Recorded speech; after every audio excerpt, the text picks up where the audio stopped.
इस कदर वाकिफ है मेरी कलम मेरे जज्बातों से, अगर मैं इश्क लिखना भी चाहूँ तो इनकलाब लिखा जाता है।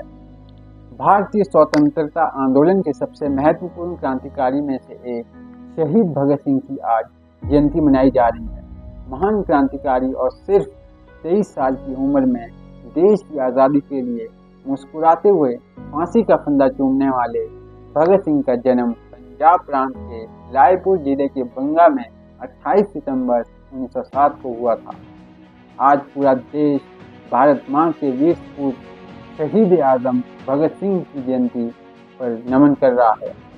23 मार्च 1931 की रात भगत सिंह को सुखदेव और राजगुरु के साथ लाहौर षड्यंत्र के आरोप में अंग्रेजी सरकार ने फांसी पर लटका दिया। देश के सबसे बड़े क्रांतिकारी और अंग्रेजी हुकूमत की जड़ों को अपने साहस से झकझोर देने वाले भगत सिंह ने नौजवानों के दिलों में आज़ादी का जुनून भरा था। उन्होंने लाखों देशवासियों के अंदर आज़ादी की अलग जगाकर गुलामी की जंजीरों को तोड़ने का काम किया। आज भी शहीद भगत सिंह का व्यक्तित्व और उनके विचार हर भारतीय, खासतौर पर युवाओं के दिलों में धड़कते हैं। जैसे कि कठोर आलोचना और स्वतंत्र विचार, ये दोनों क्रांतिकारी सोच के दो अहम लक्षण हैं।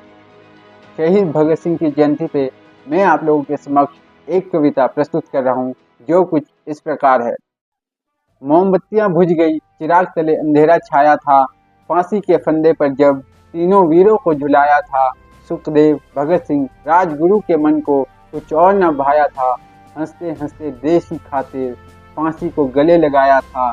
तीनों के साथ आज एक बड़ा सा काफिला था, भारतवर्ष में लगा जैसे मेला कोई रंगीला था, लेकर जन्म इस पावन धरा पर उन्होंने अपना फर्ज निभाया था, हंसते हंसते देश की खातिर फांसी को गले लगाया था। मौत का उनको डर न था, सीने में जोश जोशीला था, परवाह नहीं थी अपने प्राणों की, बसंती रंग का पहना चोला था, छोड़ मोह माया इस जग की, अपनों को भी बुलाया था, हंसते हंसते देश की खातिर फांसी को गले लगाया था। इनकलाब का नारा लिए विदा लेने की ठानी थी, लटक गए फांसी पर किंतु मुख से उफ तक ना निकली थी। देशभक्ति को देख तुम्हारी सबने आंसू बहाया था, हंसते हंसते देश की खातिर फांसी को गले लगाया था। तुम छोड़ गए इस दुनिया को दिखाकर आज़ादी का सपना, सपना हुआ था सच लेकिन हमने खो दिया बहुत कुछ अपना। गोरों ने अपनी संस्कृति को हमारे सभ्याचार में बसाया था, हंसते हंसते देश की खातिर फांसी को गले लगाया था। टुकड़े टुकड़े कर गोरों ने भारत माँ का सीना चीरा था, एक सूत्र करने का हम पर बहुत ही बड़ा बीरा था।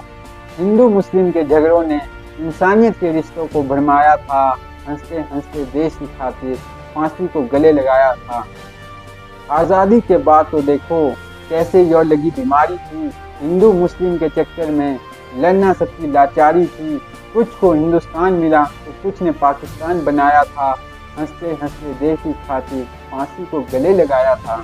जातिवाद के खेल में बच गया समाज भी अपना, ये तो वो न था जो देखा था तुमने सपना, सत्ता का खेल निराला आया, परिवारवाद भी उसमें गहरा छाया था, हंसते हंसते देश की खातिर फांसी को गले लगाया।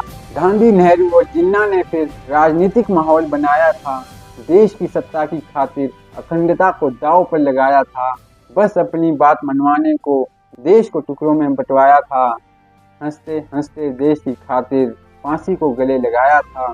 सरहद के उस बंटवारे का आज तलक असर दिखता है, भारत पाक की सीमाओं पर सिपाही मौत से लड़ता है, तुमने जो सोचा था वैसा कोई देश न बन पाया था, हंसते हंसते देश की खातिर फांसी को गले लगाया था। एक वक्त के खाने के लिए कोई गरीब दिन रात तरसता है, कुछ ने रेशम की पोशाक वालों का गुस्सा मजलूमों पर बरसता है, कहीं जात पात का शोर है तो कहीं आरक्षण ने सबको लड़ाया था, हंसते हंसते देश की खातिर फांसी को गले लगाया था।